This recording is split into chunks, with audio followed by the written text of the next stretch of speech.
Hey humans, how's it going? Susan Ruth here. Thanks for listening to another episode of Hey Human Podcast. This is episode 274, and I had a conversation with Megs Colleen. She describes herself as a misfit, a holy outsider, and a creative. She's a life coach. She is the founder and host of the Reclamation podcast.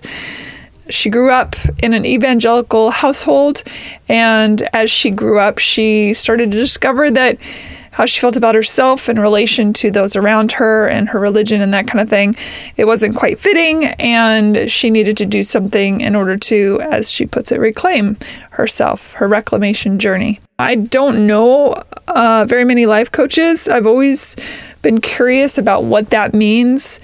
I have lots of friends who have life coaches. They reference them a lot. And I know that it's different than a therapist, but at the same time, it's kind of like a therapist in that it's somebody that you talk to about your wants and desires and dreams. So I said, yeah, I'd love to have this woman on the show because I'd like to know what it means to her. And we ended up talking a lot about sense of self and discovery of self. I referred to her at the beginning of the episode as Megan Johnson. That is also her name, but like myself, she goes by her first and middle name now. So Megs Colleen it is.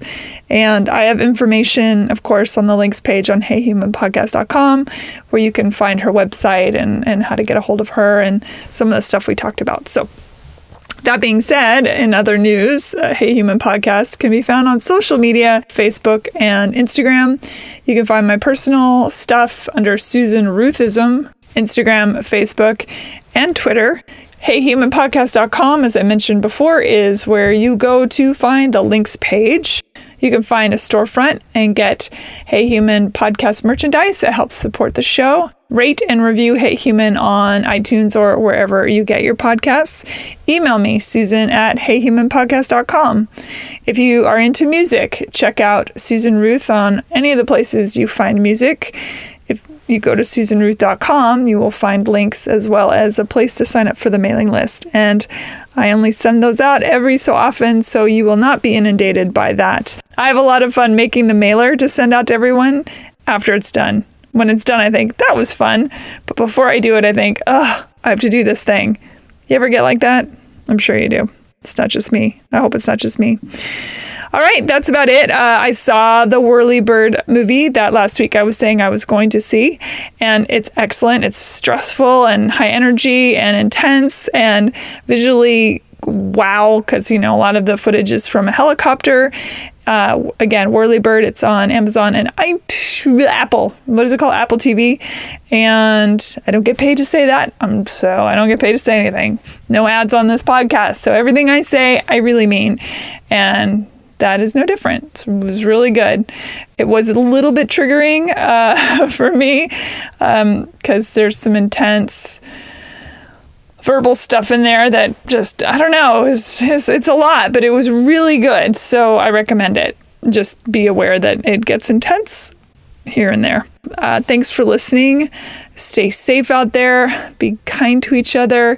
Hang in there. I know we're all going through a lot again, and just, lift each other up. Be the good you want to see in the world. Okay, here we go. Megan Johnson, welcome to Hey Human. Hello, I'm so excited to be here. Yeah, it's good to have you. Where are you hailing from right now? Yeah, I am in Lake Geneva, Wisconsin. So it's about an hour and a half or so north of Chicago. Did you grow up in Wisconsin? No, I grew up even further north. I grew up in the Upper Peninsula of Michigan. So the UP. Yeah, the UP. So I love that you actually know what it is. That's great. What was that like? How was the upbringing for you? I feel like the first part is just like the Upper Peninsula of Michigan is just a gorgeous place to grow up. It really is. Like there's just so much nature, like lakes. I really didn't realize that folks didn't have access to that in a lot of people's upbringing. So I grew up very connected to nature, spending lots of time outdoors. I was also homeschooled. So not only did I grow up in a town of around 200 people, but I also was homeschooled. So I spent a lot of time, just me and my sister, our close neighbor friends, just spending time in the woods, making forts, doing all the things outside.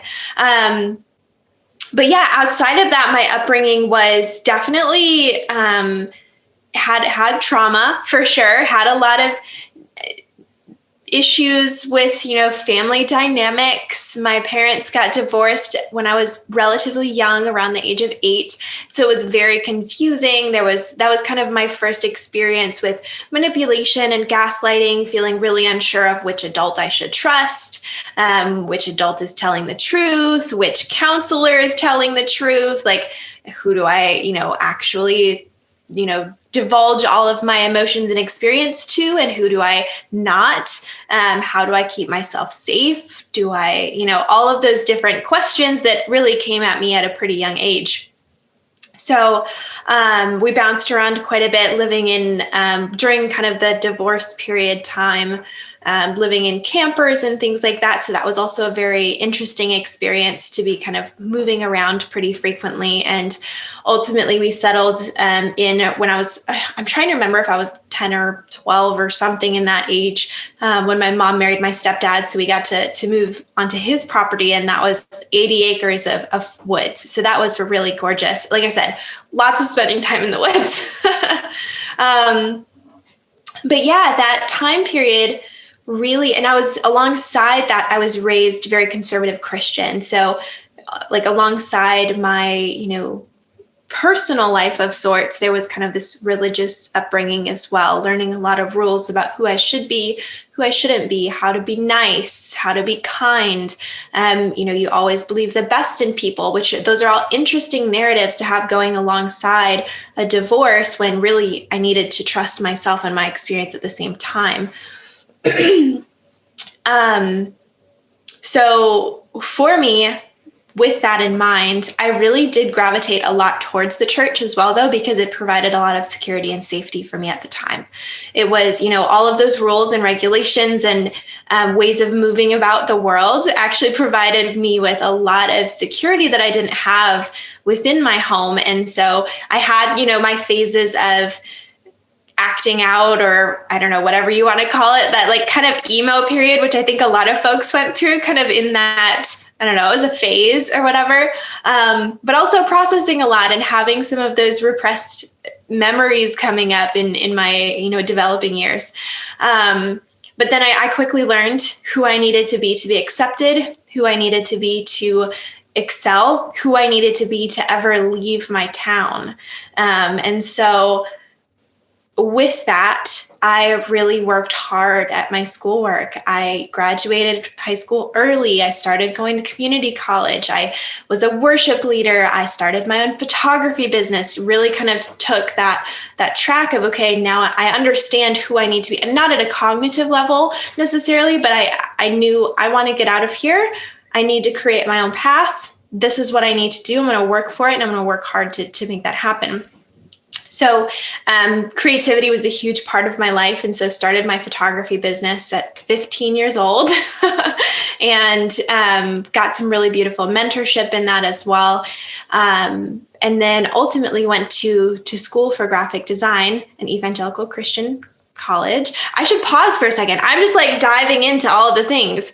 No, this is great. I'm building questions as you go. So Cool. We'll track back. I'll definitely track back on some things. So keep going. Yeah. Okay, cool. So yeah, went to school at an Evangelical Christian college, met my husband there after 2 years. I liked him for 2 years. He did not like me for 2 years, but then he decided to like me. So, that's just kind of a side story, but it was kind of fun as well. But got married pretty quickly after college, as most, evangelical Christians do. Thankfully, my marriage partner is still my marriage partner, and I love him to death. So that's beautiful. But that experience was just really interesting. And after that, So I'm getting a little off track here. So really the work piece was kind of what is kind of the through line for me anyways. Like I went to school for graphic design, did some jobs at an agency, a startup accelerator, kind of part-time, some full-time, realized that that type of life was not right for me. 9-to-5 work just doesn't really work for me. And eventually started a marketing agency with a friend of mine. And we had some pretty fast success pretty quickly, but also established a lot of unhealthy patterns pretty quickly, ones that I was not really willing to see and take a look at, because to me, it was all of my dreams were coming true. We moved to a town that I was really excited to be in, or a city that I was excited to be in, and starting a company, which was always my dream, you know, leaving where I'd grown up to do, like, all of my dreams were coming true. What were the unhealthy things? Yeah. So that is the part that really, so over time, there were just patterns of codependency. There were patterns of some manipulation. There were, on your part or toward you? Towards me. So I definitely played the part of codependent, which I think that, you know, when you look at my past, it makes a lot of sense. And there was just, even with the church. So this is kind of the piece that I found really interesting as I have kind of peeled back the layers of that experience, because ultimately that business failed. It, you know, had to fold. And that was kind of my catalyst to becoming a life coach, which is what I am now. But it was really a catalyst to me in reclaiming my life, which a lot of what I talk about now and a lot of what I learn and educate myself on is self-reclamation, being able to come home to yourself, trusting yourself. And my faith deconstruction really started at that point as well, when I realized what someone was saying is not matching up with what they're doing. That was a really big piece for me. So I'm trying to remember, what was your question? It was what caused the work to implode?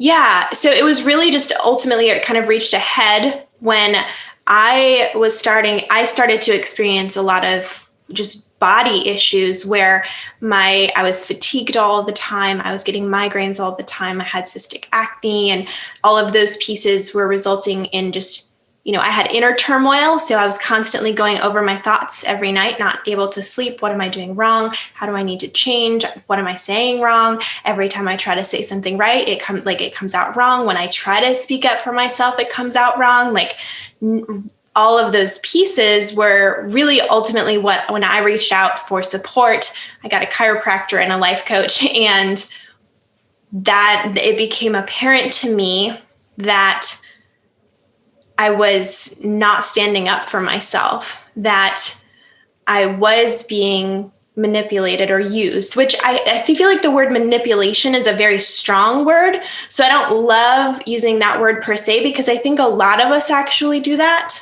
A lot of us have tendencies, and that's the piece that I think is very connected to the evangelical fundamentalism, where oftentimes we're taught to invalidate another's experience at the expense of what is right or what should be, or, you know, you should be able to figure this out. You should be able to, you know, whatever. And it invalidates the other person's experience, causing a lot of these patterns of codependency, of power over, manipulation, even though manipulation, again, is that really strong word for it.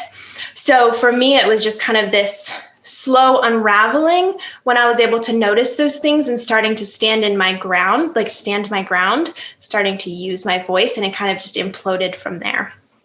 How did your husband deal with the change? Because once you're with somebody, if they're not growing with you, things get a little cattywampus. So how did that work? Yeah. I love that you bring that up. Yeah. It was honestly, that felt so incredibly natural. And I feel very grateful that it was so natural.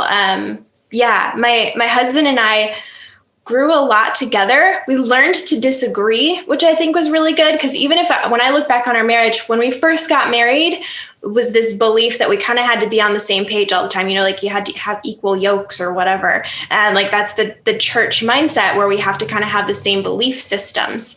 And throughout that time, he really had my back, which was really beautiful when it came to all of the business stuff. But then also when I started unraveling the church aspect of it, we came to a place where we recognized we may have different beliefs on some of this stuff. How are we going to deal with that? What are our thoughts around all of these things? How can we hold space for one another? And it actually came pretty naturally where we did it. We did it. I don't really know how else to put words to it but basically, like, I think you can kind of go a couple ways with that. And we were extremely, I don't know, like lucky, I suppose, to be able to both kind of be on the same path. Yeah. It sounds like you showed up for each other, which I think is half the battle. Yeah, definitely. Like even when we disagreed, we were able to say, we're still here. We're still in this together. Like, let's figure it out. And we still do that now. Sometimes we have conversations, and it's interesting now because, so like life coaching is a very big part of my journey. It's now what I've changed my career to, but I also have a life coach and probably will always have a life coach. But my husband has his life coaches now too. And so that's always interesting as well, because we're actually, something that I think is interesting about the self-development world and just like in general, in life, sometimes we can learn a term, but then to someone else, the term means something different. So sometimes my husband and I will be having a conversation. We actually have to redefine different words because our separate kind of like spaces we're learning from use words differently.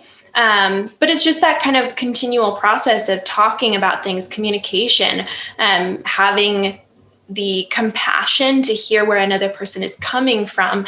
And I think that like, is any relationship really, when you can have that space and compassion to notice what a person's experience is, that's the whole thing. Yeah, it certainly helps. I want to go back to some of the beginning things you were talking about and touch on. So the house you grew up in was tumultuous, and you said that you were unsure. It's a lot to put on an 8-year-old or a 9-year-old. Which of course would create a lot of trust issues going forward. Was there you say you have siblings? I have a younger sister, and then I have an older sister and older brother, but they're actually they're like half, but they're half brother and sister, but we don't really consider them half brother and sister. Yeah, I understand that. And there's also that sense, I think, with siblings where you're trying to also not only nurture yourself and take care of yourself, but you're trying to take care of each other. Yeah.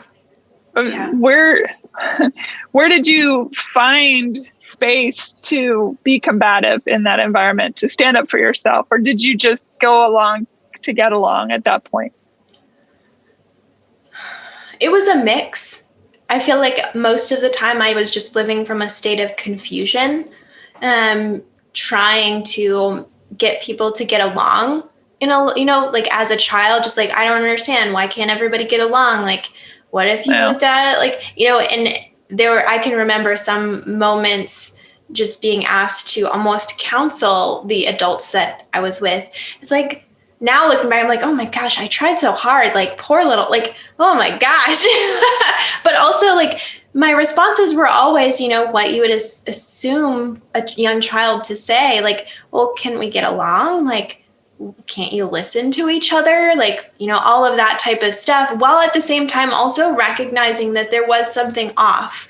And I think that, again, looking at that and then looking at my experiences going into adulthood, of course it's difficult. It was difficult for me to call out shit when I saw it, because I didn't get to do that at a young age. So yeah, it was a lot of confusion, not a lot of calling out when there probably should have been. And as you grew through the church in the beginning, especially being homeschooled, which gives you a very specific view of the world, did you have a belief in what you were hearing and learning, or was there already an individual starting to brew up in you? I think there was a little bit of both, where there were moments when I was definitely my own spirit, my own weird, quirky self. But I am still a very spiritual person, and that's something I still deeply connect with. I would say the spirit element of things is what I connected to very deeply, and the sense of belonging that it provided. I didn't really have eyes to see where belonging may not have been present. And that's kind of what I recognized later down the road is like, oh, actually belonging is quite conditional here. And I didn't see that before. But yeah, at the time, I think it felt very real to me. And the spirit element, well, I would word it very differently now. It's kind of been a through line, and that is still a piece that I connect to and I find really interesting, and I think can provide a lot of connection for people. But it's like the dogma that's a lot of the issue, I think. Mm-hmm.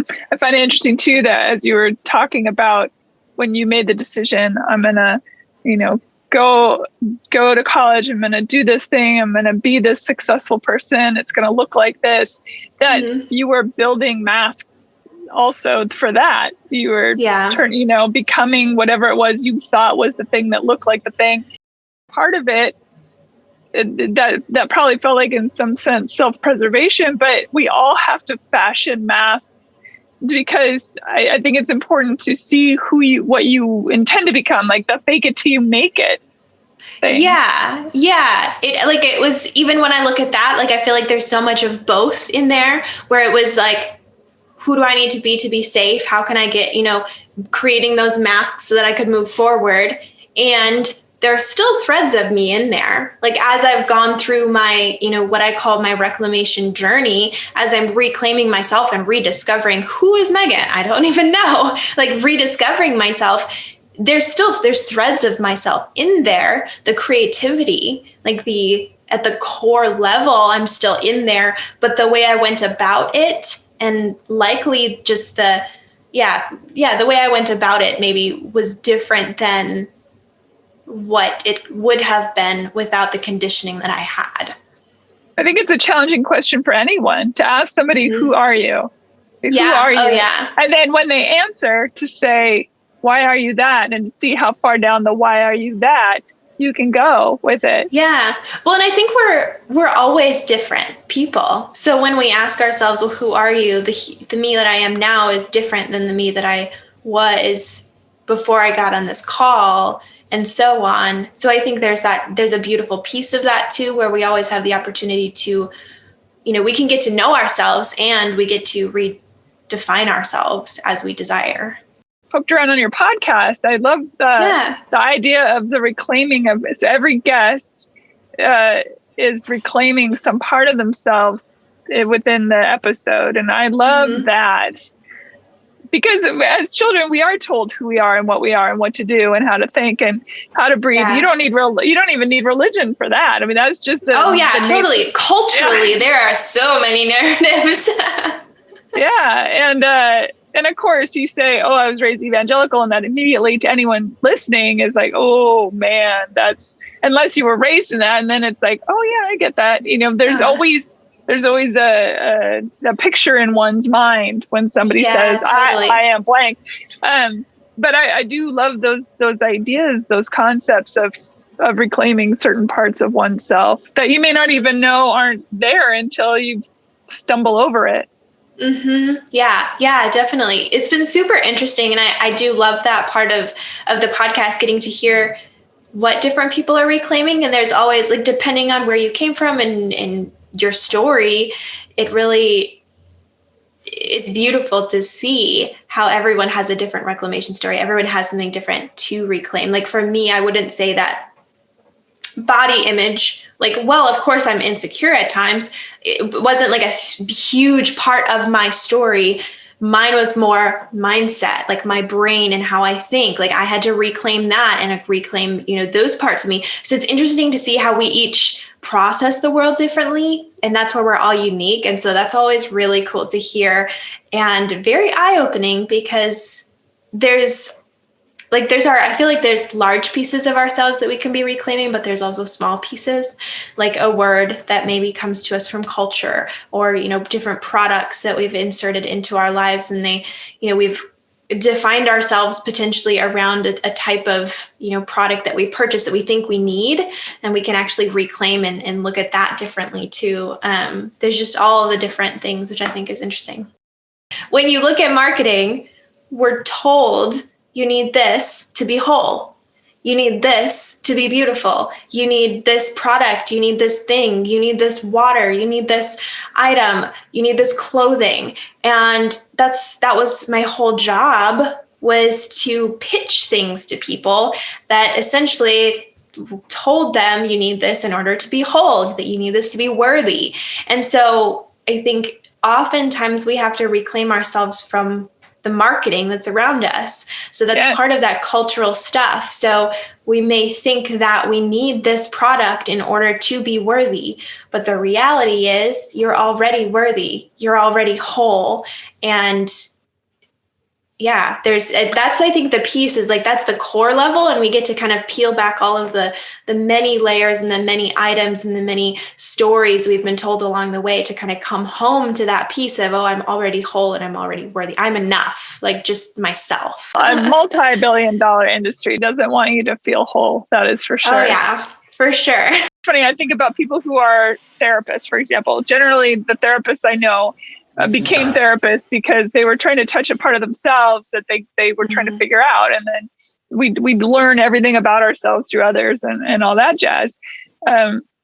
Life coaches that I have talked to, it's the term life coach is such a ethereal one to me. It's generally people that have had in some way or another, not that we haven't all had this, but a tumultuous start to life.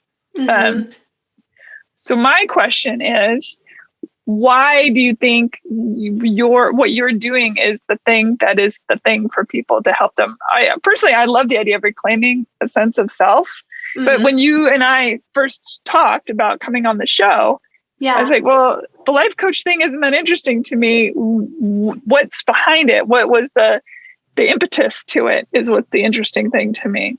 And now here we are in this moment in conversation. And I'm like, okay, now, how if somebody comes to you, what is the process and the practice? And then also when you're getting coached, a life coach that needs a life coach, a therapist that needs a therapist, it's not unheard of. So let's talk about that a bit. Yeah, definitely. So I feel like first I have to kind of go back a little bit because so when I was in that situation where I was just, my body was kind of shutting down, not happy with me, I had reached a precipice of sorts where I needed to choose something different. It was a pivotal moment for me, I suppose, in my life where, my body wasn't happy. I was trying to please other people, but I was very unconscious to a lot of those stories.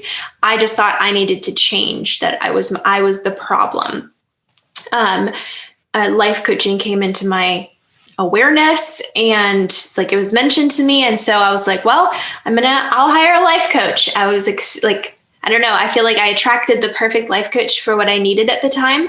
And she was the one who really helped me to start asking myself questions to rediscover my wholeness. And I think the interesting thing for me with life coaching, and again, that's why I think I'm so glad that I found the life coach that I did, because there are life coaches for all different kinds of things. And I had no idea what I was getting into.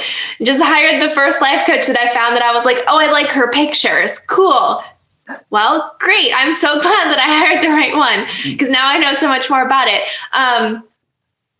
But yeah, life coaching is a really interesting industry because the coach that I hired, and I actually still continue to work with her, Madison Morgan, she's fantastic. Her philosophy essentially is exactly that. You are already whole. And she continues to point me back to myself, asking me questions so that I get to hear my intuition more, asking me questions so I get to co-create and cultivate the life that I desire through so many different things that are just so important, like right relationship, through personal sovereignty, through integrity and congruence and all of these different pieces. So she's extremely gifted and skilled in those different pieces, but there's coaches for all these other things as well. Parenting coaches and, career coaches, and as you know, there's coaches for all kinds of things. But with your question, so it was kind of just to dive into some of this, right? Yeah. So for me, working with a coach was what I needed to learn to accept myself and to remember that I don't need to change for other people. That if someone's telling me that I'm not enough, if someone's telling me that I need to say I'm sorry all the time, I actually can hand that back. I can say that this person is not for me anymore, and that's okay. It's okay for me to be in places that people are not comfortable with me. That's okay. Again, giving me permission as well to ask questions then about my faith, something that if I made anyone uncomfortable in my faith community, that wasn't really okay. It wasn't okay to ask questions. So my coach provided a lot of safe space. So for me, going through that journey, I like kind of what you had said, where, oftentimes therapists become a therapist because they're, working through their own healing. They're going on their own journey. And really that's what that was for me as well. And as I went on my journey, I recognized I did not resonate in the same way that I used to with marketing and graphic design. I still love the creative aspect. I call myself a life coaching creative consultant because I have that background. I have that skill set. That's what my degree is in. And now I'm certified as a life coach as well. But I had to renew my relationship with marketing. And at the time, I needed to kind of do a hard pivot for myself because that relationship, even just with marketing, was not healed at the time. So life coaching really allowed me to notice, well, underneath a lot of the things that I wanted to do, even going back to high school and photography, I wanted to help people. I wanted them to see their authentic selves. Like I remember being 15 and being like, I just want people to see them the way that I see them. That kind of mindset, which is really beautiful and got lost along the way because #adulting in real life. But I wanted to kind of come back to that core message of what do I want to do in this world? How do I want to show up in this world? When I look back on my life, what is the work that I actually want to do? And life coaching felt like a really beautiful space for that and has continued to be that. And now I've gotten to reintroduce some of those marketing pieces, but from a place of integrity and a different relationship to it than what it was previously. So I think that's also really beautiful. That's kind of a little mess of all kinds of things. Yeah.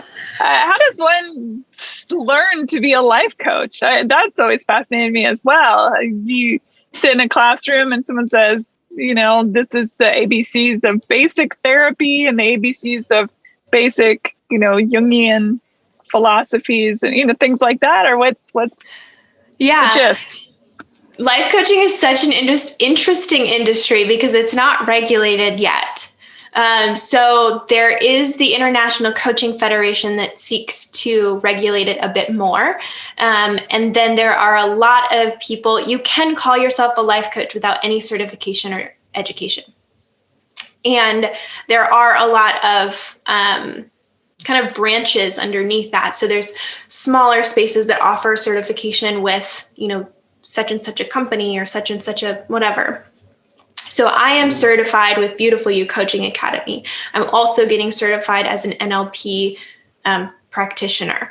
And so you can add on different certifications, and essentially, every life coaching certification will look different because you can go on there's like one of those sites where you can get your certification in like 3 hours or something like that. It's because it's unregulated, it's very unique. But you kind of have to gauge that for yourself. So again, that's where I think that I'm grateful that I found a good life coach because there's a lot of stuff out there. But in the same way, you can find people that are not good at what they do across any field. So certification doesn't necessarily mean anything or degrees even. But yeah, it's a lot of classes and practice and learning about a lot of life coaching is rooted in cognitive behavioral therapy. So it's a lot of question asking, learning to reframe how you're looking at a situation. Life coaches, we typically focus on the present and the future. So who do you want to be? How do you want to live your life versus processing the past? There are trauma coaches, which I think is an interesting space. I don't know that much about it, so I can't speak to it. But like for me, I focus on the present and the future. And with that, a lot of those kind of base level mindset tools are what life coaches utilize, and we learn how to use those with clients. So did that answer that question? It did. As you said, you found your life coach. I imagine that's sort of one of those things where people almost fall into it in a way of needing, they're like, oh, I need something to help my life, but I don't want to really go to therapy. That sounds like a lot. And then they, as you met yours, people just sort of, how does one find you? I guess I'm trying to ask. It seems like such an, again, ethereal concept. Yeah. So I think every life coach is different.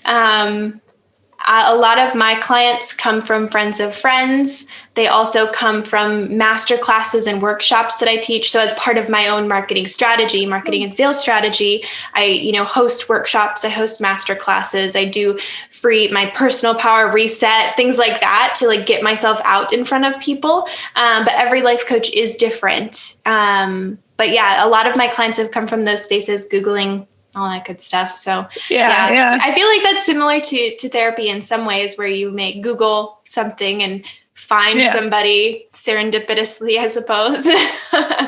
Is it hard to get people in the beginning to really open up, or do you think once they find you, they're ready, sort of as they are with therapy? That's a good question. Every client's a little bit different thus far. I like to have initial free consultations so I can kind of gauge where a client's at. Typically, though, I would say the clients that work with me, because we're working on present and future versus past, they're ready to dive in and kind of go for things. We don't have to dive into the past, which I think is kind of a beautiful thing about life coaching. It is like, we can move forward. I believe we can move forward to a certain degree without having to process every tiny little piece. But then at the same time, as someone who's experienced trauma, it's also very important to move through those pieces. So I think that's where, for me, in that initial consultation phase, we can talk about stuff and start to hear, okay, is life coaching the right option for you right now? Would some other type of therapy be a better option? But typically, the people that I work with are pretty ready to move forward and dive in. Yeah.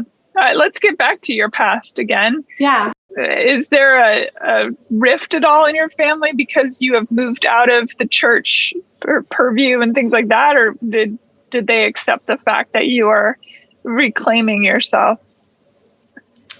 It's a bit of both, I suppose, where there's some acceptance, and there's also some uncertainty, and more so I've noticed with other relationships. So I feel like with family, it's felt, it's like a little prickly, kind of feeling. I think that's a good thing, where like sometimes everything seems fine, and then other times I'm like, I don't know what's happening here, but this is not quite what it used to be. But it's actually friendships and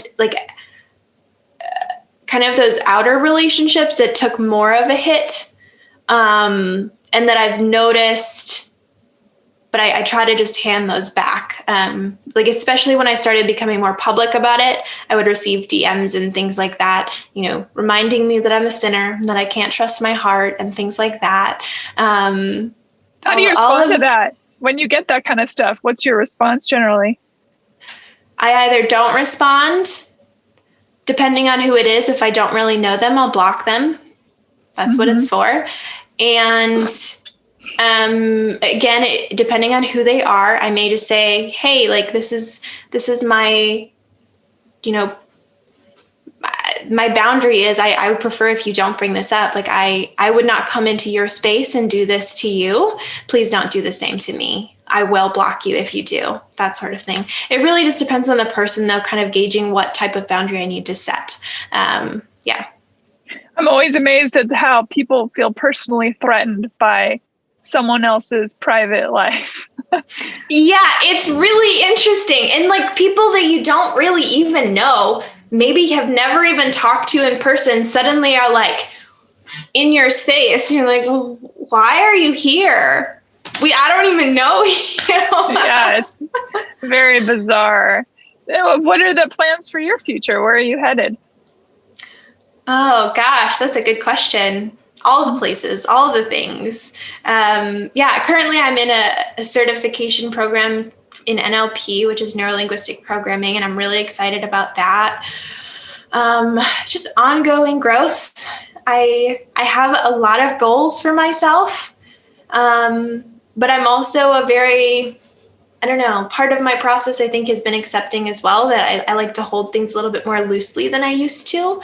And instead of setting really hard and fast goals, I like to set a lot of intentions and, move towards them, but also kind of hold them loosely and play with it. Allow life to be a little more playful than it used to be. So, yeah. That's great goals. And not taking oneself too seriously is a pretty healthy way to live one's life, for sure. How can people find you? Yeah, you can find me at megscolleen.com. So that's megscolleen.com.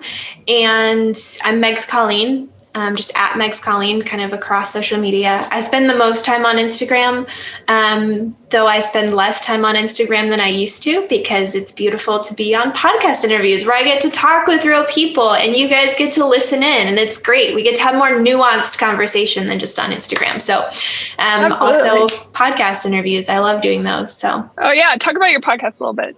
I know we touched on it with what you're doing, but just how to find it and that kind of thing.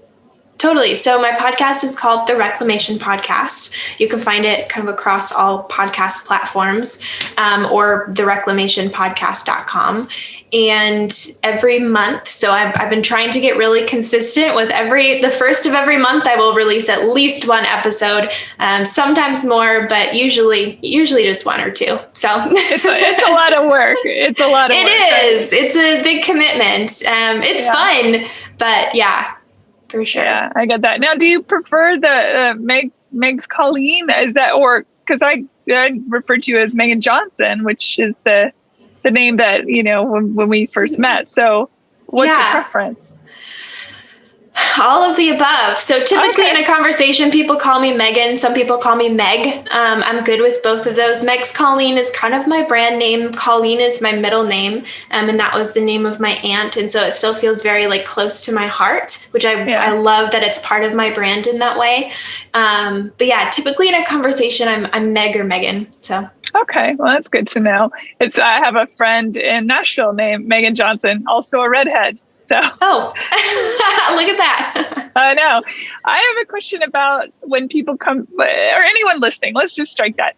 For someone who's listening to this right now, who maybe is struggling with a sense of self, and someone especially that might be steeped in, whether it be religion or a strict household or something, could you offer up a little bit of advice to them to shine a little light for them to follow? Yeah. The biggest practice, and I feel like it sounds kind of simple, but the biggest practice is really starting to connect to your emotions and just noticing in those spaces, what are your emotions telling you? I feel like for me, in my experience and what I see for my clients a lot of times is we downplay our emotions or we may hide them when we're in those spaces. We try to fit so much into the box of, this is what I have to be, or I shouldn't be feeling that emotion. And instead just notice the emotion first and say, okay, I'm feeling angry. What is my anger telling me? Or I'm feeling sad or unsure. what's behind that? What is that telling me? Because there's a lot of information, and sometimes even putting like, if my anger had a voice, what would it be saying, can be a helpful practice to that. Just learning to hear the messages underneath those emotions, because then that can help inform the way you get to respond and the way that you start to co-create instead of just allowing kind of all those things to happen to you. That would be a really beautiful place to start, and kind of starting to develop that self-trust muscle. Sure. That's great advice. Thank you so much for taking the time to be on the show. I really appreciate it. Yeah. Thank you. You had really good questions, and I feel like hopefully I answered them well, and it was a really beautiful time. So thank you. Yeah, absolutely. I think you did great. Thank you for listening, everybody. Have a great wherever you are, whatever you are, and keep kicking ass. Bye. Bye. Rate and review Hey Human on iTunes or wherever you get your podcasts. Thanks. Bye.